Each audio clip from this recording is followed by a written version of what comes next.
Pokémon world के अंदर strong Pokémons की कमी बिल्कुल भी नहीं है, लेकिन उनमें से आर्सियस एंड म्यूटू ये तो बहुत ही जाने पहचाने नाम है जो स्ट्रॉन्ग पॉकीमॉन बोलने के बाद ही हम लोगों को सबसे पहले जो नाम नॉक होता है पॉकीमॉन के अंदर वो है Mewtwo and Arceus. So hey guys, welcome back to a channel. तो आज हम लोग आर्सियस एंड म्यूटू को कंपेयर करने वाले, लेकिन उनके यूजुअल स्लैश नॉर्मल फॉर्म में नहीं, शैडो फॉर्म्स के अंदर हुए। शैडो फॉर्म्स इनकी कब और कैसे इंट्रोड्यूस करवाई गई थी वो भी मैं इस वीडियो के अंदर बताने वाला हूँ, इसलिए वीडियो पे एंड तक बने रहना। और अगर अभी तक सब्सक्राइब नहीं किया तो सब्सक्राइब कर दो यार, 30 के हम लोग बहुत ज़्यादा क्लोज है। वेल बेसिकली आज हम लोग शैडो आर्सियस एंड शैडो म्यूटू के कंपैरिजन तो किस बेसिस पे करेंगे, तो एनिमे एंड गेम्स दोनों की बेसिस पे करेंगे एंड इन द एंड एक कंक्लूजन पक्का निकलेगा कि कौन बेस्ट है एंड कौन स्ट्रॉन्गेस्ट है। तो अगर मैं बिल्कुल स्टार्टिंग से बात करूँ तो शैडो म्यूटू को पोकेमॉन टूर्नामेंट के अंदर इंट्रोड्यूस करवाया गया था और शैडो आर्सियस को पॉकीमॉन स्नैज़म के अंदर। तो ये दोनों ही पॉकीमॉन की शैडो फॉर्म्स में पावर्स काफ़ी ज़्यादा इमेंसली इंक्रीज होती है, बट उन पावर्स को उस टाइम कंट्रोल करना भी काफ़ी मुश्किल है। वेल अकॉर्डिंग टू एनिमे ये बात सच है, ये गेम्स के अंदर ऐसा कुछ नहीं है। गेम्स के अंदर जो भी पावर्स है उनके पास वो लोग कंट्रोल कर ही पाएंगे बिकॉज उनके जो मेन कंट्रोलर है वो हम लोग हैं। तो अगर हमें स्पेसिफिक होकर शैडो म्यूटू की बात करें तो शैडो म्यूटू पोकेमॉन टूर्नामेंट के अंदर एक ट्रेनर के पास से अपीयर होता है एंड उसको यूजुअली गेम्स के अंदर बहुत सारे लोग हरा भी सकते हैं, लेकिन शैडो म्यूटू की उस गेम के अंदर पावर यूजुअल पॉकीमॉन से काफ़ी ज़्यादा होती है। लेकिन गेम्स के अंदर तो प्लेयर की स्किल्स पे डिपेंड करती है कि वो पॉकीमॉन को हरा पाएगा कि नहीं हरा पाएगा। बिकॉज जो प्लेयर जितना अच्छे से कंट्रोल्स को समझ पाएगा एंड स्ट्रैटेजी के साथ खेलेगा पोकेमॉन टूर्नामेंट के अंदर, वो दूसरे पॉकीमॉन को आराम से डिफीट कर देगा। And same goes to shadow Mewtwo. Shadow Mewtwo को भी डिफीट किया जा सकता है पोकेमॉन टूर्नामेंट के अंदर एंड बहुत सारे लोगों ने ऐसा किया भी है। एंड पोकेमॉन टूर्नामेंट जिसने फिनिश किया है उसने ऑफकोर्स डिफीट किया शैडो म्यूटू को। बट ये गेम के अंदर ऐसी बात है, लेकिन फिर अगर ये एनिमे के अंदर आ जाए, जैसे म्यूटू को हम लोग एनिमे के अंदर भी देखिए बहुत ज़्यादा पावरफुल म्यूटू है एनिमे के अंदर, लेकिन फिर भी बहुत सारे ऐसे पॉकीमॉन हैं जो म्यूटू को भी डिफीट कर सकते हैं एनिमे के अंदर भी। तो उनमें से एक पॉकीमॉन है आर्सियस एंड शैडो आर्सियस की भी स्टोरी बहुत ज़्यादा इंटरेस्टिंग है। पॉकीमॉन स्नैज़म के अंदर टीम क्लैफर नाम की एक इवल टीम होती है जो आर्सियस को शैडो आर्सियस के अंदर कन्वर्ट कर देती है ताकि वो पूरे वर्ल्ड को कंट्रोल कर पाए।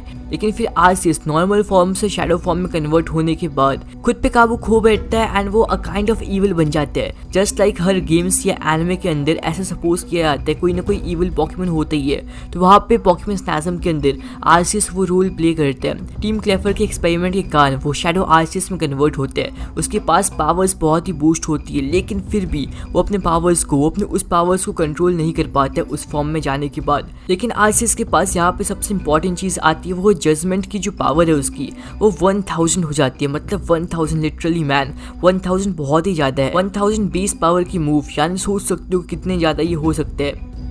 वेल यार ये तो कुछ basic story line shadow Mewtwo and shadow Arceus की गेम्स के अकॉर्डिंग। एंड हाँ, अब इनके रियल कंपैरिजन शुरू करते हैं। अगर हम लोग म्यूटू के पास देखें तो म्यूटू के पास शैडो फॉर्म में एक अलग सी पावर आती है एंड अगर हम लोग आर्सियस की बात करें शैडो फॉर्म के अंदर तो उसकी अटैकिंग पावर बहुत ज़्यादा बूस्ट होती है।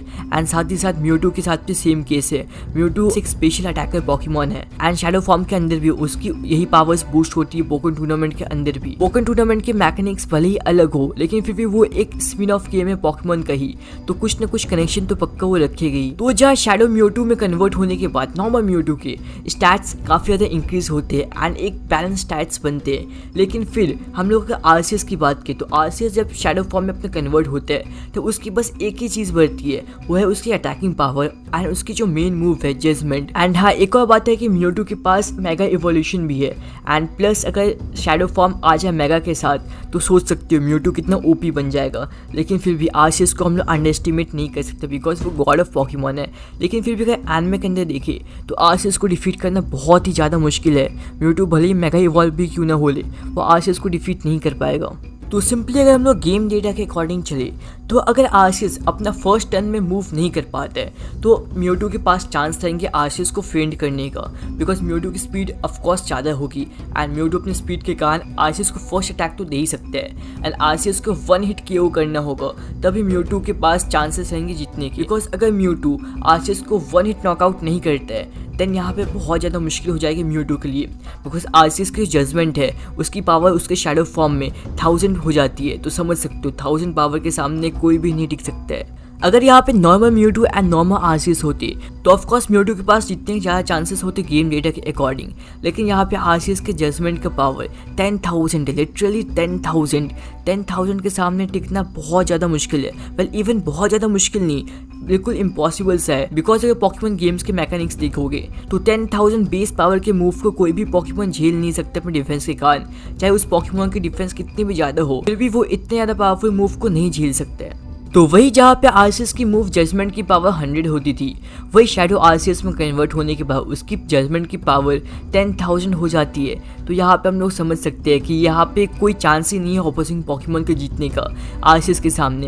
एंड इवन अगर एनिमे के अंदर देखें तो एनिमे के अंदर तो आरसीएस और ओवर पावर्ड बन जाएगा यहाँ पे, तो नो डाउट यहाँ पे आरसीएस ही जीतेगा। वेल ऐसा नहीं है कि आरसीएस गॉड ऑफ पॉकीमोन है इसलिए जीतेगा, नहीं, क्योंकि आरसीएस के पास तो ये मूव है जजमेंट, इसके कारण ही आरसीएस जीत जाएगा बिकॉज इसकी पावर 10,000 है। म्यूटू के पास सिर्फ और सिर्फ गेम के अकॉर्डिंग एक ही चांस है कि अगर वो पहले अटैक करता है तो उसको आरसीएस को 1 हिट नॉकआउट करना होगा, तभी म्यूटू जीतेगा गेम के अंदर, नहीं तो आरसीएस बिल्कुल ही ईजिली हरा देगा म्यूटू को 1 हिट नॉकआउट तो पक्का करेगा आरसीएस। तो जजमेंट की पावर 10,000 है एंड 10,000 वाली मूव को कौन यूज़ नहीं करेगा। एंड अभी हम लोग बेसिकली पूरी तरीके से एनिमे के अंदर आते हैं, तो एनिमे के अंदर ऐसे ही आरसीएस अपना अपर हैंड रखता है बिकॉज आरसीएस गॉड है। वेल ऐसा नहीं है कि सिर्फ और सिर्फ गॉड है तो उसी कारण जीत जाएगा, लेकिन फिर भी हम लोगों ने एनिमे में बहुत बार ऐसा देखा है कि आरसीएस ने अकेले ही बहुत पॉकीमोन्स को हराया है। जस्ट लाइक मूवी के अंदर टाइगर, पाल्किया, गियोटिना तीनों ही फाइट करे थे आरसीएस से, लेकिन फिर भी आरसीएस ने खुद का डिफेंस तो किया एंड इवेंचुअली उनको हराया भी। तो जहाँ पे 3 पॉकीमोन्स मिलकर ना हरा पाए तो वहाँ पे अकेले म्यूटू को हराना आरसीएस को